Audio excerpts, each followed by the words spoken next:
I'm a liar. I say things, but they're not necessarily true. On episode 28, I talked about the importance of winterizing your house and preparing for the cold, including ordering your firewood. We've ordered from many different services over the years. Each one had a similar pattern.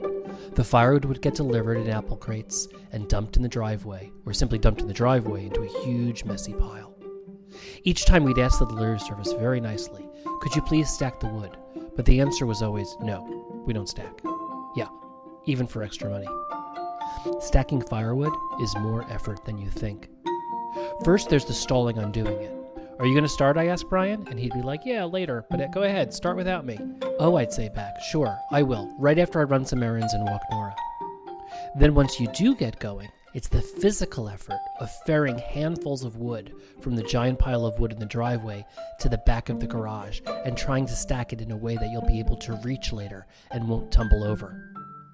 This can take hours, and if you tire easily like I do, days. One year, we ordered 4 quarts of wood, which is like a landfill size, and it took 2 weekends. Probably like you, I ferry and stack wood listening to Broadway musicals. Last year, it took me 2 full playthroughs of Hamilton, one of Dear Evan Hansen, one of Falsettos, a classic, and most of a chorus line to get it all neatly stacked in the garage. This year, we tried a new service that Brian had found, Hardwood Brothers. On Thursday, Brian reminded me it was delivery day, so I got that pit in my stomach about all the stacking I'd need to do on Friday or Saturday. So on Thursday, around midday, I saw the truck pull up, and I buried myself in a conference call, trying not to think about it. But then after about 45 minutes, I got a text from Brian, which caused me to sneak away from the call and run to the garage. There, in the back of the garage, was the most beautiful piece of art. Several hundred pieces of wood stacked oh so neatly, interestingly facing in towards the wall than my usual sloppy horizontal direction, inward. They were like a puzzle, all put together, or maybe a Jenga game perfectly organized and ready to begin to play. There was even more space than usual. Pointing the firewood sticks inward looked better and was more efficient. I just couldn't believe the new world we were in.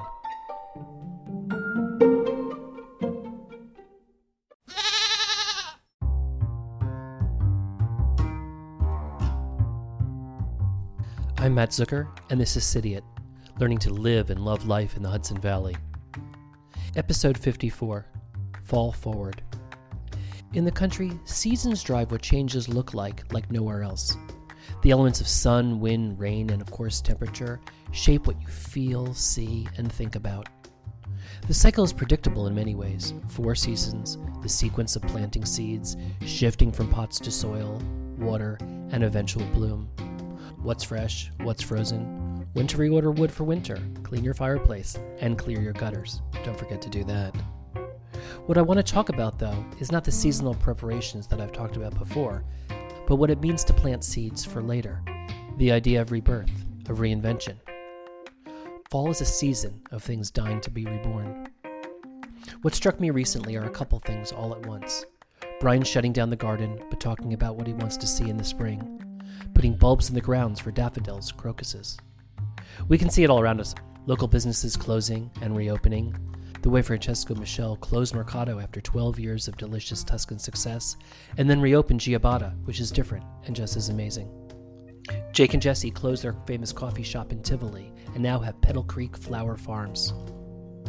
The orchard down the road has turned over its management again. They've added a new building, a corn maze, a bizarre SpongeBob character, a fence, a new logo, and to the complaints of many U-pickers, they now charge per person when you come in to pick apples, peaches, plums, and berries. I'm allergic, so I don't care. I've watched a lot of people reinvent themselves in their careers or lifestyle, whether it was moving to the country during COVID or changing jobs because they had to. More than a few people have lost a partner or someone important in their life in the last few years, and that necessitates some reinvention.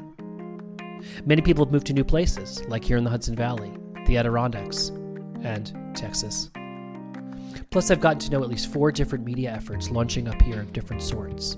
Radio Free Rhinecliff, which just launched, Hudsy TV, a video streaming platform focused on the Hudson Valley, the Red Hook Daily Catch, and the Mountains Magazine, coming out this winter. Recently, I was craving a bit of physical reinvention. I love working from home, but I wanted a change of pace and to be around more people. So now I'm working in the village 2 days a week, borrowing an office. I love it, including just walking down the street to get lunch at Village Pizza, stop at Annabelle's Bake Shop, or coffee at Taste Buds. I also joined the Hudson Valley Innovation Group. I mean, why not? And then sometimes change happens to you. After 10 years contributing to Forbes.com, they kicked me off the roster because, get this, my work touches marketing, and it might be seen as a conflict of interest. Yeah, that's a joke, but the same week, the Red Hook Daily Catch, our new local online paper, asked me to start a column. So Ask a Cidiot, my new advice column, starts Friday, October 15th. It's free, and you sign up with just your email. The thing is, reinvention doesn't just really happen to you. You have to plant seeds for something you want to reboot. You have to plan ahead, put some work into it, meet people you might want to collaborate with later, maybe even some trial and error. I had to hunt around for an office that I could use for just 2 days a week. I had to reach out to have exploratory calls with people I didn't know. I had to experiment. All this led me to thinking about cooking, which led me to social media, where I stumbled across a new podcast that I think embodies for you planting seeds and experimenting like nothing else. Lindsay Shute, who I know from both National Young Farmers Coalition and from her and her husband's farm, Hardy Roots in Claremont, where we are members of the CSA. She and Michelle Hughes have a new podcast out called KOLRHABI, a show in which they spend each episode talking with one chef and one farmer about growing and cooking a single ingredient. It's great getting the backstory on these ingredients and hearing people talk about what they do with them. The first episode is on spring onions. The second is on lamb. Yum.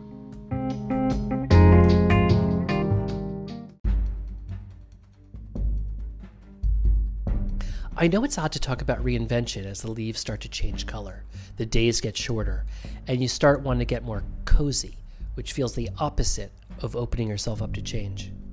I just think you have to plant those seeds for spring ahead of time if you want anything to bloom, so you better get working now.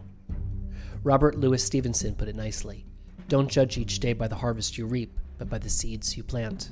To keep using the metaphor, the soil now is still warm and more moist than in the summer. There's still time before the paralyzing cold. Now is a good time to be creative. I'm looking into a ton of new ways to expand Cidiot and keep it fresh. The content of the podcast, the editing, the people I want to meet.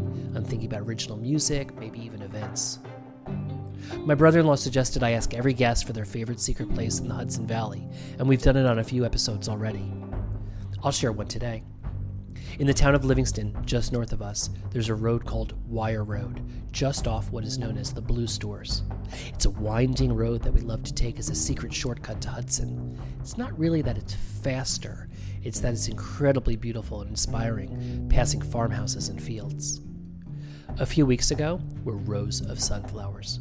There's always something new on Wire Road. We wouldn't have found it unless one day we had turned left. There's a lesson about when to change that I learned in my career. If you work in marketing, you might know the name of Bob Greenberg, who founded RGA, now a global ad agency famous for creativity and digital. I worked for Bob for a few years, and while I was there, he got a big Lifetime Achievement Award. So another creative director and I were asked to make a little mini documentary about his life to show at the awards ceremony. This was fun since we got to interview many different people that he had worked with over the course of his career, including his mom in Florida.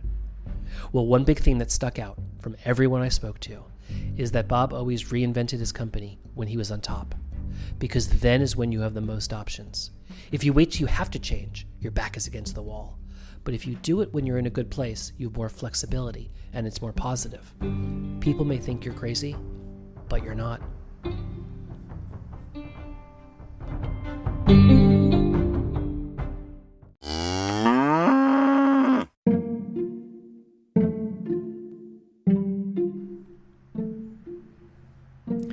Thanks for listening to Cidiot, the award-winning podcast about the Hudson Valley and the love of it. Please rate and review Cidiot in the Apple Podcast Store. It helps people find us, and you can still win a free Cidiot trucker cap for doing so. Please sign up for the Red Hook Daily Catch and check out my new column, Ask a Cidiot. Send me questions to answer at goats@cidiot.com or on the Cidiot social accounts. The leaves are changing, all sorts of crazy colors. If you're a leaf peeper, enjoy. Just please be careful of where you pull off the road to peep. I'm Matt Zucker in the ever-changing, beautiful, hardscrabble Hudson Valley. Come visit.